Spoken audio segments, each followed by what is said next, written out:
When it comes to the hardest JToH towers I've beaten, Tower of Difficulty chart has held the record for nearly 2 years. Print screen. Yes! Yes! Let's go! Oh my gosh, we did it! At the time I completed it, it was marked as mid-insane, but that's since been changed to low insane, or specifically 8.06. Still, it remained my hardest tower even after my completion of Tower of Double Trouble, a low insane marked at exactly 8, so just a little easier than Tower of Difficulty chart. But on April 28th, 2024, that all changed. Wrap. High jump.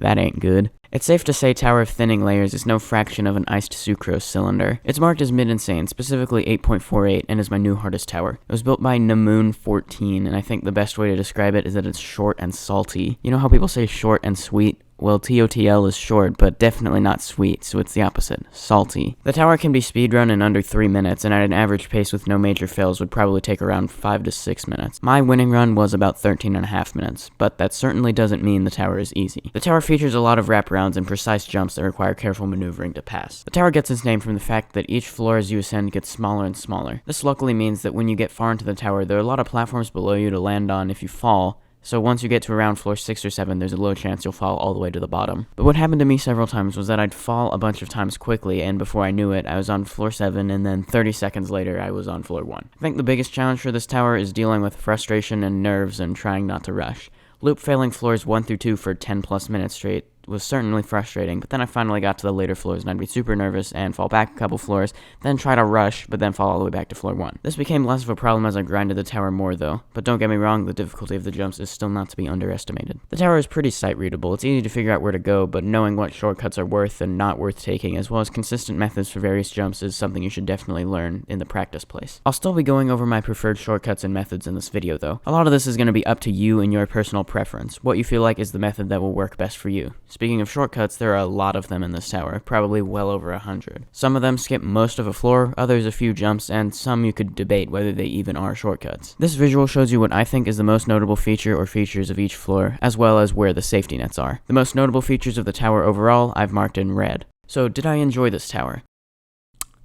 I mean, I certainly enjoyed winning it. I certainly didn't enjoy failing 577 times. The gameplay can be quite annoying and RNG at times, and there's few things more annoying than when you fall to something almost entirely out of your control. And loop failing a section for 5 minutes straight. And losing 10 minutes of progress in 20 seconds. And failing the literal last jump of the final outside when you've never once missed it before. You're in for a treat when I rage at this fail later in the video. And the tower's design is almost non-existent. Yeah, the general opinion of this tower shared by myself and most of the JToH community is that it's not exactly great. Do keep in mind it was built like 4 years ago though. But hey, at the end of the day, it's not about the tower, it's about the fries we made among the ear. Lastly, here are 3 fun facts for you about the tower. 1. It's entirely purist, meaning there are no client objects in the whole tower. 2. Every song in the tower is from the game Super Paper Mario, not that you'll be hearing those songs in this video. 3. Yes, I'm taking inspiration from Adamir's guides for this video, and I did that for the Citadel of Twists and Weirdness guide back in December as well. And so with that, let's begin the guide. Okay, so there's of course the final outside fail of the last jump, but about 7 minutes prior to my winning run, I did actually get to the outside a second time.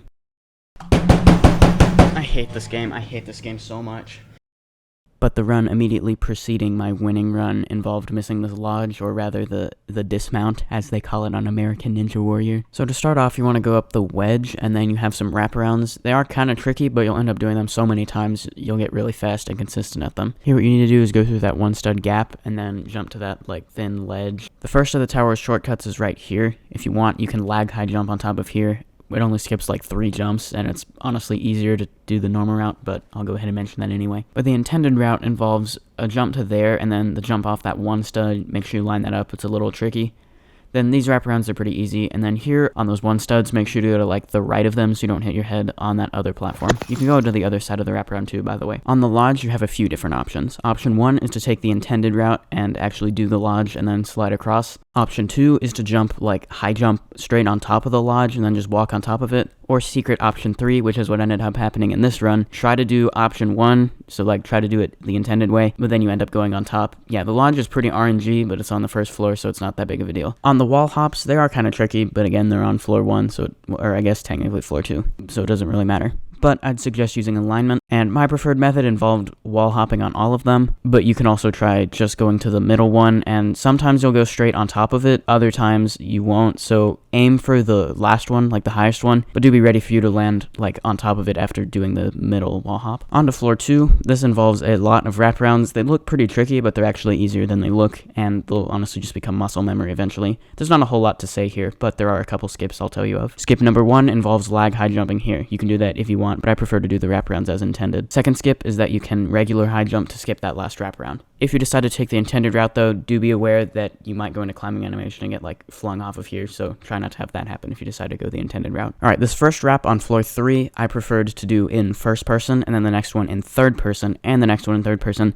and the next several in third person actually. These ones I'd highly suggest practicing because I struggled with them a lot at first. This one's another tricky wraparound, but if you just take a moment to line it up, do practice doing that, it'll become a lot more consistent. Okay, here, there's a shortcut I'd highly recommend taking.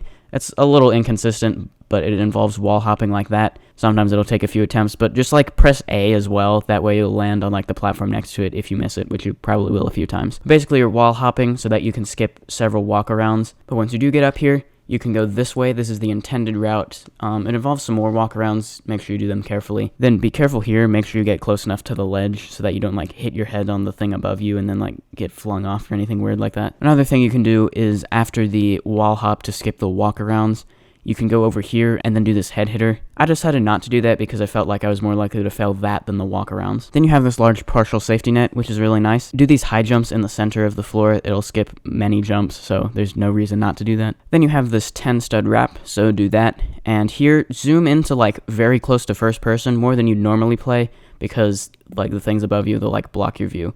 But first person, it's way harder to see the platforms you're aiming for. Right here, use alignment. Just make sure you're actually lined up so that you'll go through one of these gaps. I prefer to do the right one.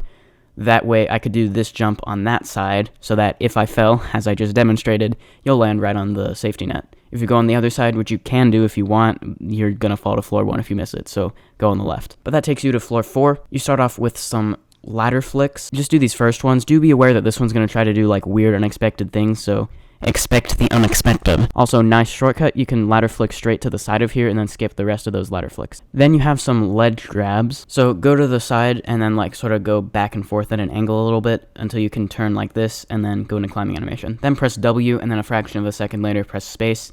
That was my preferred method of doing that. Sometimes the game will decide it doesn't like you though and make you walk straight off the ladder instead of like climbing down it for a second. There's really nothing you can do about that. Sometimes you can save it on the floor 3 safety net, but the good news is that doesn't happen very often. Here you've got a few different options. The intended route involves going on this wall hop here, or you can wall hop here, or you can just sort of jump until like it lets you do the 10 stud high jump, or you can high jump, but don't do too much camera motion, otherwise you might fall off the platform and that would be annoying. Okay, now on these, you can walk around them, but I prefer to jump. Just turn your camera more than you think you need to. Just like the way you hit your head, I don't know, like just turn your camera more, it'll be consistent, yay. Then a head hitter up to this floor. This floor begins with lots of walkarounds. Just try to do like a smooth camera motion, don't turn too fast or else you're gonna fall off. Oh, and then there, you can hold space, but once you see it start to like angle your character like that, stop holding space, otherwise you might get flung. Then you got some more wraparounds. Again, they're easier than they look, but I would suggest practicing them. Then here was my chosen method for this lodge, because it can be kind of RNG. Okay, so the intended route would involve doing that, and then you do this lodge, and then it's kind of like the one on floor 1. Then just wait until you get over here, and then you just like keep holding space and it would do that. Problem with doing the lodge the intended way is sometimes something like this happens. You might be able to save it. You might, like, I'm moving upwards a little bit, it looks like, but yeah, it's like, it's too RNG, I feel like. However, you can high jump on top of here. Unfortunately, that too is RNG, because sometimes you'll make it, sometimes you won't, and there's really no way to predict it. So what I chose to do is this. What I just did was I did the like ladder flick-like motion, which will let you like do a high jump, while as close to this wall as I can be. That way I'm like as high up as possible, which will also help. Now what I'm gonna do is like jump towards this corner, but then press D to like move back toward here. That way if I miss it, I'll just land back on here and I'll be okay. But what I'm also gonna do is hold space. That way, if I do make it, then I'll jump, and hopefully I'll be able to react fast enough to press A, and then I'll already moving over this way because I'm pressing D, but hopefully I'll have the reaction time to press A and move back onto here. So like there, I didn't make the high jump, so I just landed back here. But here, I did make the high jump, and I did jump off of there, so I had enough time to react and press A and move back onto here. Once you successfully do the high jump and get on top of the lodge, you want to go over here, and then you can skip a few of these like wedge wrap things. You can just jump straight to that one. Then tap A, and then also tap W to hopefully move you, and maybe D a little bit too, to prevent you from like getting flung or anything. These wraps are easy. This wrap is not. Well, actually, it's not too bad. It's pretty consistent. It's just really scary, I guess. These next wraps are probably actually harder, but you'll probably land just below them if you miss them, so it's okay. Just make sure you do them carefully and you'll probably be good. What I liked to do was off of the half stud ledge, I liked to go to the edge of the ledge by sort of going backwards, turned at a slight angle. That way I don't accidentally walk too far and then fall off. That takes you to this floor. What you want to do here is, instead of doing all the wraparounds, you can high jump into climbing animation. Because you're going into climbing animation, you can go a little bit higher than you normally would be able to just doing like a regular high jump. Basically, just do the motion of a ladder flick to get on top of here. These jumps are pretty easy here, so long as you don't rush them or anything. But then this jump is a little tricky. What you should do is just line it up and jump straight to the second one. Then as you jump off of it, just hold space. That way you will prevent yourself from mistiming pressing space. And also give yourself like an extra, like, it'll just be easier to like properly land on top of it, I guess, and you sort of get like another attempt, I guess. Then you've got some cylinder wraps. What I'd suggest doing is, even if you know where the platforms you're jumping to are, just look ahead anyway, especially on the second one. This one's a little bit trickier, so just looking, I felt that made it more consistent for me. Here you got to do a 2-stud climb up, just sort of like press shift and A at the same time. If you miss it, you'll just fall to the platform right beneath it, so you'll be fine. But then this is probably one of the hardest jumps of the tower. You have 2 options for doing it. That's your first option, which is to do the truss flick sideways as you would most truss flicks, and then just like return your camera back towards the platform. Your other option involves like ladder flicking like sort of straight backwards, I guess. It's less consistent, so that's why I chose to go with option 1 personally. After that, you got this wraparound onto this truss here. It's hard to see because it like kind of blends in, but it is there. The jump's not that difficult, but do be aware that this platform doesn't go all the way to the edge of the wrap. Then just jump straight to this side and then ladder flick to there. This minimizes like the amount of ladder flicks you have to do. Then here my preferred method was ladder flicking like this, but you can go like around the trusses and then like jump across, but I preferred to ladder flick. Now here you can high jump, just don't turn your camera too much or else you might get like knocked off the platform. There's another high jump here. Again, don't move your camera too much for the same reason. Now here you can jump to the 1 stud or straight to the platform the 1 stud is attached to, but I found it more consistent to jump to the 1 stud. Now for the low jump section. Unlike a tower that uses client objects, which would probably modify your jump power, this one, it just has a platform just above you so you can barely jump. What you should do is kind of like before, turn your camera more than you think you need to, but I think mostly just make sure you get as close to the edge of the platform as you can. Hopefully this doesn't happen, but if you do, you've got a good chance to land right here, which ended up happening twice in a row on this run. So in a way, this does serve as a pretty good catching platform, but the low jump section is definitely one that you should practice. Be careful here that you don't get like positioned under the platform wrong and like get flung or anything. Walk slowly across there and then jump to here. These wraps are very easy. A nice break from all the difficult jumps near it. And here you can just high jump. Treat this like a long jump, probably equivalent to like a 12 stud. It's kind of inconsistent. Another option you have is to like wrap around so that you don't hit your head. But once you land here, you can walk straight onto the next platform and go into climbing animation and then do like a head hitter. Or what I prefer to do is just wrap straight to the smaller platform. Then you've got 2 3-stud stickouts followed by a 3.5 stud stickout. It's all in the mouse motion. Just make sure you do a smooth turn and don't like turn too suddenly. These wraps, especially the 3.5 one, is another thing you should practice. You can also lag high jump to skip these stickouts if you want. Then you gotta jump to this half stud thing. I'd suggest like not trying to stop on it because then you might like fall off it or something. So just try to jump straight to be on top of the 3.5 stud wrap. I chose to take a break here for a minute because here we are at floor 9. This involves these wraparounds. Just line them up and you'll be good. They're easier than they look. Then there's this long jump. I think it's like 12 studs, but just use alignment and then do the non-climbable long jump strat. And here, jump sideways. I found that a little more consistent than jumping straight forwards. Continue to do these jumps sideways, and then here, this is a little weird, like, see how it's like, the platform is like just in the way, like, of the next floor. I was stressing out, but what I'd suggest you do is just try to land on the platform without being like stuck underneath the pink platform. Then you can just jump up. Maybe do a head hitter motion as well to prevent yourself from going into climbing animation and getting flung. What I'm now going to do is play for you in live commentary the final stretch of the tower, then I'll come back and guide you through it.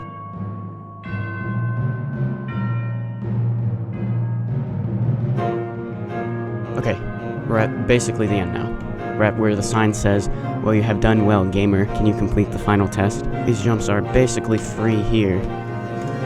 And this is a personal best. Okay, that was weird. Okay, Epic Gamer, time to fail. I've informed the one other person in the server that I'm at the final stretch. Okay, I've practiced this many times. There is absolutely no reason to try and just press B right here. Okay. High jump. Long jump. 10-star grab. That was close.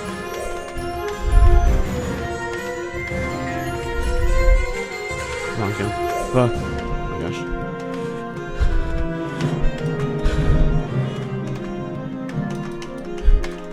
Please. Look how shaky my hands are.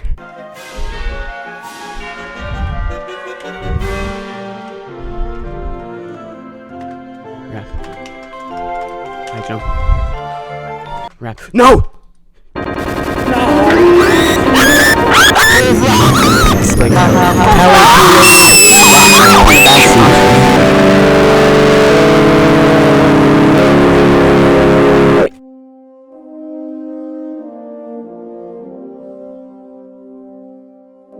Yeah, I missed the last jump of the outside. There was literally one jump left in the tower after that. This was really frustrating and honestly probably my worst fail ever. I mean, just to think all those failed attempts, and then I finally got to the outside and then first tried it, but then missed the last jump. Now, maybe you're wondering, wait, why'd you call this your winning run if this is how it ended? Well, because this is a different run. When I went into the live commentary, perhaps you noticed this very short section of the video, where the timer was at about 12 minutes compared to the around 9 minutes it was at during the post commentary. So either 3 minutes elapsed and I jumped back down to floor 9, which, why would I do that? Or this is a different run. And it's a different run. What you just saw was my first of 3 times reaching the final outside. After this fail, I tried to keep playing for a few more minutes, but then ended up rage quitting. I came back a few hours later, and made it to floor 10 again, but then fell, like, very early into the outside.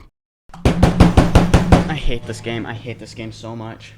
But then, only around 20 or so minutes later, I got back to the final outside. And my third time reaching the final outside was on the run that I've been giving the post-commentary guide on this whole video. This being my third time reaching the final outside, there wasn't quite as much stress as there was the first time also. I also wasn't really saying anything until the last couple jumps of the outside, so we're just gonna go ahead and do the post-commentary up until the last jump now. As the layers have thinned so much now, floor 10 is a final outside with no safety net. Please take a break right here as you prepare for the final outside. Okay, so carefully go into shift lock and like walk around here, and then press W and D. Don't try to do just D, there's no reason to rush that. Then you want to just high jump there, and then long jump, then 10 stud wrap. Be careful not to miss it like I did. You can do the long jump motion there, and there, and there. Then these wraps, they're not really that hard, just make sure you turn your camera at the right time. Here what you should do is try to ladder flick to just get straight on top of here, that way there's just less jumps you have to do, less jumps to fail.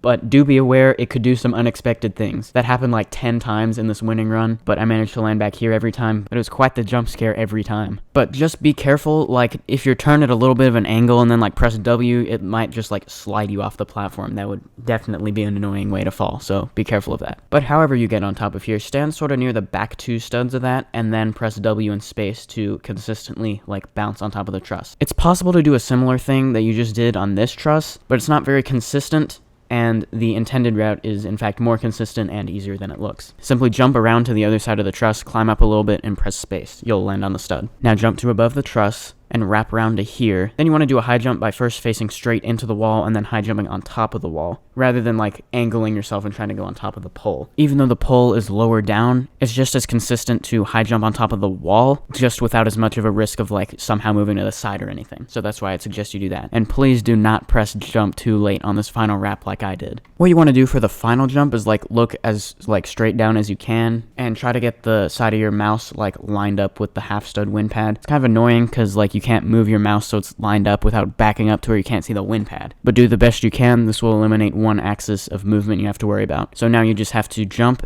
and aim for the wind pad. You don't have to completely land on it. As long as just any part of your character hits it, you've won the tower. So like for example, I didn't end up landing on it, but I did like hit it with my arm or something, so I did win the tower. I'm now going to turn things over to live commentary, Roro. This was my reaction to winning the tower. 3 more jumps. Okay, I found a better way to high jump that. Okay, now please. Okay. One more jump. No coil or VM noobs. I ain't using any items. Okay, so what we're gonna do here is a little bit tricky because I can't really, it's like a little, yeah, here we go. Let's go! Yes! Wow! But new hardest. Dude, I hate typing. My hands are so shaky. Here. Tower of Thinning Layers down. Let's go. You've really proven that you aren't a noob compared to many others. Congratulations. Not a lot of people are able to beat towers of this difficulty, especially the poor sods that try this tower as one of their first. Give yourself a solid pat on the back, take in all the GGs around you, and get a good celebratory rest after beating this. You've earned it. Good game. Fun fact, this tower used to be extreme, but was nerfed down to insane. Some people even considered it terrifying before its nerfs. Right, you know the, like, frame walk thing? Like, at the start of the outside? That was once a wall hop. What happens if I jump here? Oh, nothing. I wanted to read the signs first, just in case. Thanks so much for watching the video. I really hope you enjoyed. If you did, please remember to like and subscribe. And, you know, as this was a guide as well, if it helped you, subscribe and like also. Let me know what soul-crushing towers I should beat next. Although I do know what the one after this is going to be. It's going to be Tower of Inevitable Failure. But I have not yet decided what my next hardest tower after this one is going to be. So if you have any suggestions, let me know. I'll see you in the next video, and have a great day.